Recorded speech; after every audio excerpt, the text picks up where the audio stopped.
বরিশাল জেলার সেরা 10টি স্কুল। আজকের ভিডিওতে আমরা জানব বরিশাল জেলার সেরা 10টি স্কুল সম্পর্কে। তাহলে চলুন কথা না বাড়িয়ে শুরু করা যাক। নম্বর 10, আসমত আলী খান একে ইনস্টিটিউশন। এটি বাংলাদেশের বরিশাল শহরে অবস্থিত একটি প্রাচীন শিক্ষা প্রতিষ্ঠান। 1913 সালে এটি প্রতিষ্ঠিত হয়।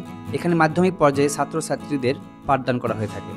নম্বর 9, শহীদ আর্যমণি সরকারি উচ্চ বিদ্যালয়। শহীদ আর্যমণি সরকারি উচ্চ বিদ্যালয় বাংলাদেশের বরিশাল শহরে অবস্থিত একটি নতুন শিক্ষা প্রতিষ্ঠান। এই শিক্ষা প্রতিষ্ঠানটি প্রতিষ্ঠিত হয় 2016 সালে। নম্বর 8, উদয়ন মাধ্যমিক বিদ্যালয় বরিশাল। উদয়ন মাধ্যমিক বিদ্যালয় বাংলাদেশের বরিশাল শহরে অবস্থিত একটি প্রাচীন শিক্ষা প্রতিষ্ঠান। এই শিক্ষা প্রতিষ্ঠানটি 1953 সালে প্রতিষ্ঠিত হয়। নম্বর 7, বরিশাল সরকারি model school and college. Barishal শহরে অবস্থিত এটি একটি সরকারি প্রতিষ্ঠান। 2007 সালে এটি প্রতিষ্ঠিত হয়। এই শিক্ষা প্রতিষ্ঠানে মাধ্যমিক এবং উচ্চ মাধ্যমিক ছাত্রছাত্রীরা শিক্ষা গ্রহণ করে থাকে। নম্বর 6, মানিক মিয়া মাধ্যমিক বিদ্যালয়। মানিক মিয়া মাধ্যমিক বিদ্যালয় বরিশাল জেলার একটি সুনামধন্য বিদ্যালয়। এই বিদ্যালয়টি প্রতিষ্ঠিত হয়েছে 2019 সালে।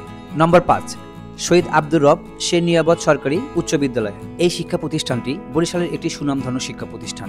এই বিদ্যালয়টি প্রতিষ্ঠিত হয় 2016 সালে। নম্বর 4, হালিমা খাতুন বালিকা মাধ্যমিক বিদ্যালয় বরিশাল। এই মাধ্যমিক বিদ্যালয় বাংলাদেশের বরিশাল শহরে অবস্থিত একটি সুনামধন্য প্রতিষ্ঠান। এই বিদ্যালয়টি স্থাপিত হয় 1928 সালে। নম্বর 3, ব্রজমোহন বিদ্যালয়। বাংলাদেশের একটি প্রাচীন এবং ঐতিহ্যবাহী মাধ্যমিক স্তরের বেসরকারি শিক্ষা প্রতিষ্ঠান। এই প্রতিষ্ঠানটি 1884 সালে প্রতিষ্ঠিত হয় বরিশাল শহরে। নম্বর 2, বরিশাল সরকারি বালিকা উচ্চ বিদ্যালয়। বাংলাদেশের একটি অন্যতম প্রাচীন এবং শীর্ষস্থানীয় বালিকা উচ্চ বিদ্যালয়। বরিশাল শহরে অবস্থিত এই বিদ্যালয়টি 1923 সালে প্রতিষ্ঠিত হয়। নম্বর 1, বরিশাল জেলা স্কুল। বরিশাল জেলা স্কুল এশিয়া মহাদেশের অন্যতম প্রাচীন শিক্ষা প্রতিষ্ঠান। 1829 সালে বরিশাল ইংলিশ স্কুল নামে এই বিদ্যাপীঠটি প্রতিষ্ঠিত হয়। প্রিয় দর্শক, আপনারা কে কোথা থেকে দেখছেন অবশ্যই আমাদেরকে কমেন্ট করে জানিয়ে দিন। আমরা পরবর্তী ভিডিওতে আপনার নাম ঠিকানা জানিয়ে দিব। সকলকে জানাই আন্তরিক ধন্যবাদ।